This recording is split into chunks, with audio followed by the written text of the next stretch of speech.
those really good ideas you have sometimes? Sometimes they're not such a good idea.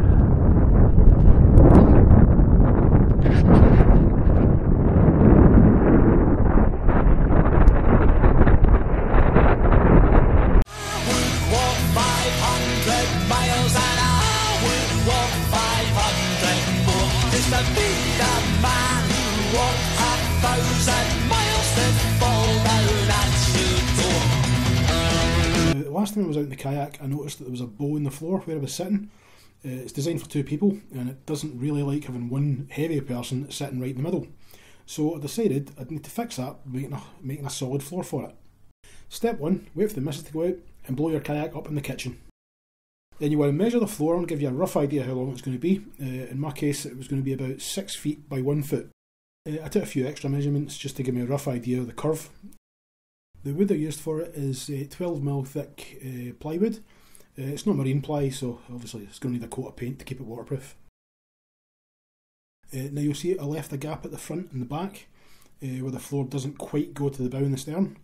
I've done that deliberately because I wanted to leave a gap so that there was no chance of, when I ground the boat, when I'm pulling up the shore, I didn't want to catch the floor of the kayak between rocks and the solid floor. At least this way there's still a bit of flex and I'm less likely to puncture it. I just used some cheap gloss paint just to give it a little bit of waterproofing. It's not going to get used a huge amount, so I'm not really too fussed how long it lasts. This is it all painted and sanded down a bit. Now I used this pipe insulation. It's got a 13mm internal diameter. It fits quite nicely over the plywood. I coated the bottom of the board with some closed cell matting just to stop anything getting stuck between the board and, again, the rubber floor. The foam I just held down. I just used some PVA glue for that. It seems to hold it well enough. Once all the glued set, just one thing left to do. That's to pack up and go and test it.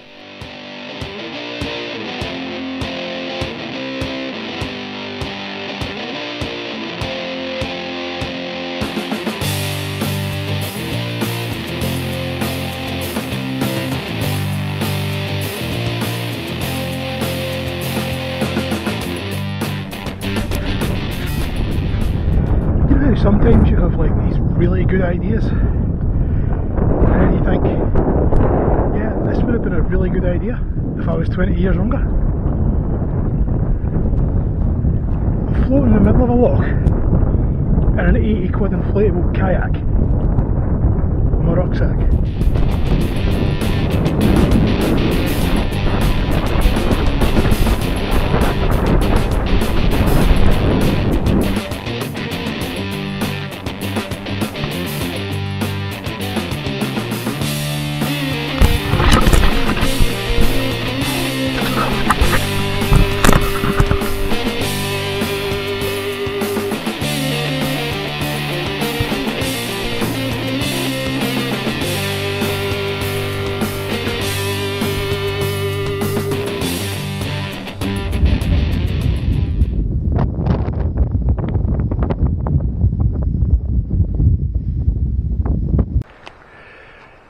That was a mission. First time using the Intex in a headland. Hopefully the last. I was hoping to go 2 miles up to the point there.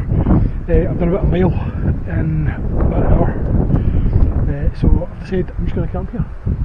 It's a nice wee sheltered kind of bay. Well, sort of.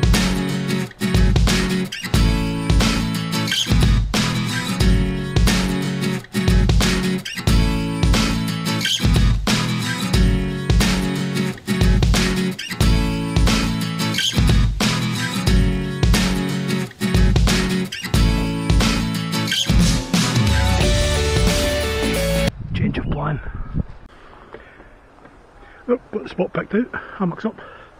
Well, just the hammock. And here's the night's view.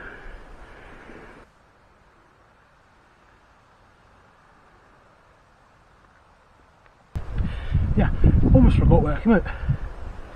The DIY floor in the kayak. It makes the kayak feel a lot more solid. It does seem to track a little better. But I don't know if it's just my imagination, but the kayak doesn't seem quite as stable. It seemed to be rocking about a bit more. Now, it was a bit choppier. There was a few more waves than there were last time I tested it. it was still plenty stable enough. I mean, there was no problem staying upright, but it was a little more twitchy than it was last time. But again, that could be down to the wind. Overall, I'm quite pleased with it. It'll be staying in it anytime I'm in myself. It's I've not put the layering on top completely yet. I've just put down some matting, some rubber matting. I'm going to leave the rest open just now until I can measure it up, because I want to try and put some fixings on it, just for tethers for things like the camera, possibly a rod holder at some point. I'm going to go fishing from it. I've ordered some PVC D-rings that I'm going to put on it at the back, just to kind of tie everything down. The sides are high enough that I'm not really worried about things falling out, but if it did tip over, I don't want my stuff sinking. I'd rather it stays in the kayak, you know, and I can drag it to shore. But yeah, pretty pleased. I was sitting a bit further back than I was last time. I deliberately wanted to try and get further back, being that the floor's not going to distort anymore. I sat a bit further back and had a lot of the weight from my rucksack and stuff at the front. It seemed to kind of trim it out a little bit better. It sat nice and flat. The only problem with that is it sat nice and flat, which meant anytime you hit a small wave, it splashed over the front, and you get wet. I'm absolutely soaked. Again, a lot of that's through the wind. I mean, I've got drip rings on the paddles, but obviously when you lift the paddle up, the water drips off it, and the wind catches it and blows it straight back in your face, or your trousers, or your sweater, or yeah. I'm wet. Hammock's all up, tarps up, sleeping bags out, underquilts down, even get my £2 Amazon inflatable pillow. Yeah, pretty much set off tonight. Just need to get some wood gathered, get some sticks for the bush box. I might have a fire tonight, but I don't really need one. There is a bit of wind, so I might tether the tarp down a little more. It's meant to calm down a bit later on, so it's meant to calm down a bit later on. Just thought I'd have a wee look at the surroundings. Not too bad.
Well, that's the first rainbow trout I've ever caught, and it's the first thing I've caught in about a year.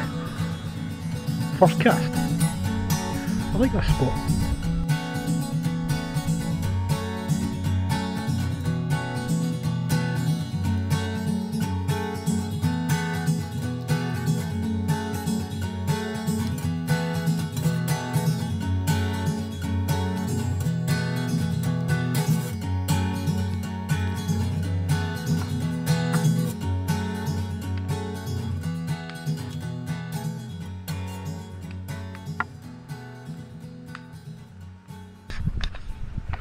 Well, just setting off. You can see where I was camped over in the background there. It's a hell of a lot more pleasant today than it was last night when I came here. It's flat calm, virtually no wind. I think the tide's a wee bit against it, but it's not too bad.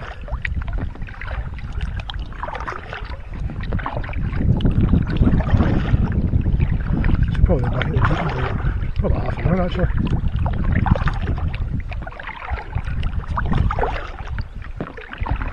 Oh, I got dived on by a blizzard this morning. Must have been about 10 feet above my head. Just heard this squeak as it looked up, and this massive big blizzard right above me.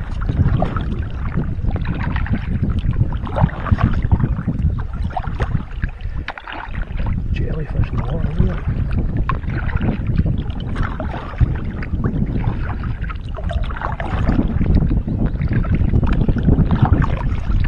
One thing I did notice this morning, I was going to put the kayak back in the water before the tide was in a different place than it was when I turned up. What was actually, well, it wasn't easy to get out of the kayak, but the way I thought I was going to get back in the kayak this morning, you know, being the opposite of how I got out it last night, it wasn't the case, because the water level was maybe about 10 feet further up the beach, well, about a foot higher tide-wise. And all of a sudden, where I got out the kayak last time, I couldn't get back in it. There was too many rocks. Obviously I've got an inflatable, don't want to puncture it, so I've got to be quite careful.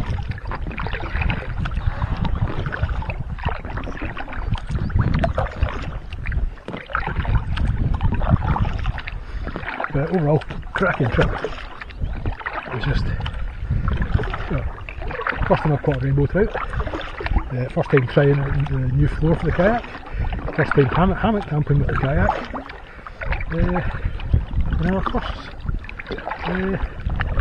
First time using this camera. It's a Castle V50 Pro. I just picked it up last week. The Via Castle we had before was just a wee cheap £45 camera. It done really well. Audio wasn't very great, and it wasn't particularly, didn't have a lot of settings. So I thought I'd try and get something a little bit better, so we've gone for this one. So far it looks quite good. It's got image stabilisation and a few other bits and pieces on it that are kind of handy. And it comes with the usual waterproof casings, and as usual, no proper external mic adapter, so you have to shout. I don't think I'll notice out here, I think I'm the only person here.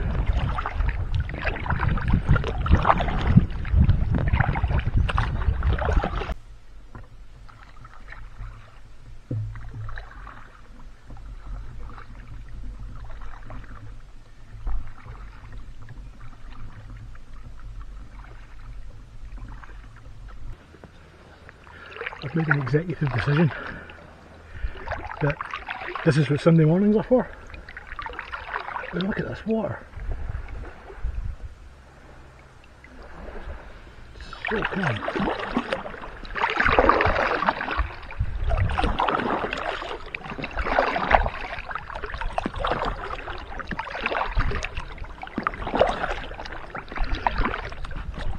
Now if you wonder where I am, I'm on Loch Etive again. Purely because it's right on the doorstep. It's about 7:30 on Sunday morning. I say there's worse places to be.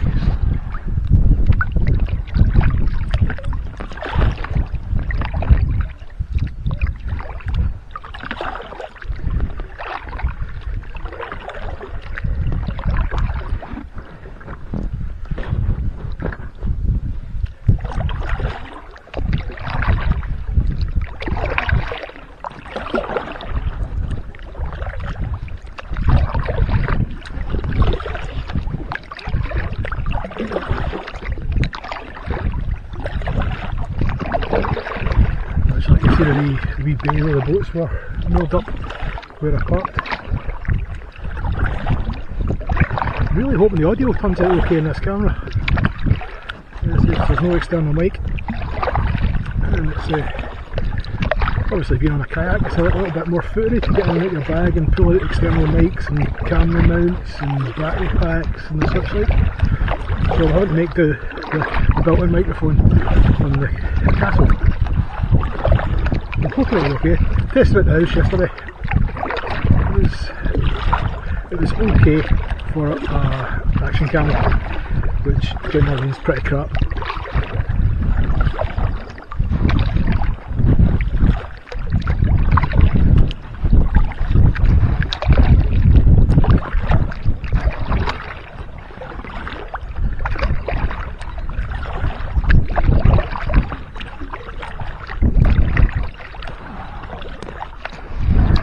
So one thing I've definitely noticed this trip is definitely like a proper kayak now.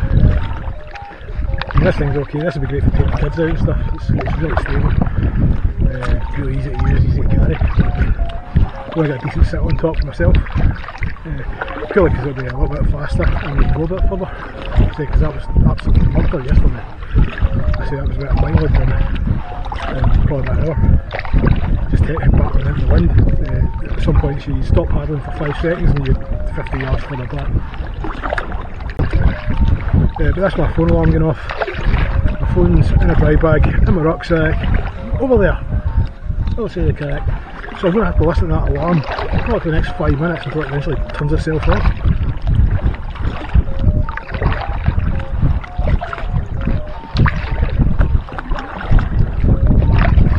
Really cool getting to view an area that you've been from just a slightly different angle. See, that's that area's called Aird's Bay. Well, Aird's Bay is just over there by Park G. That's Aird's Peninsula, Aird's Point, Aird's Park, various names. And I've hiked in there, I've camped in there a fair few times, but I've never seen it from the water. So no.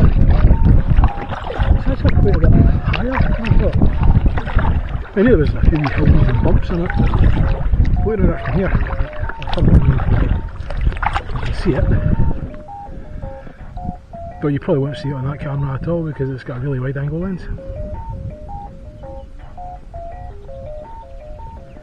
I hope that tune stops soon.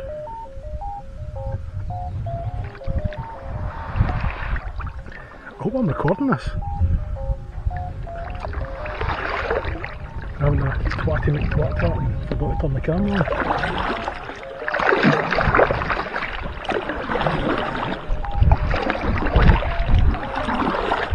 Sake, alarm go off.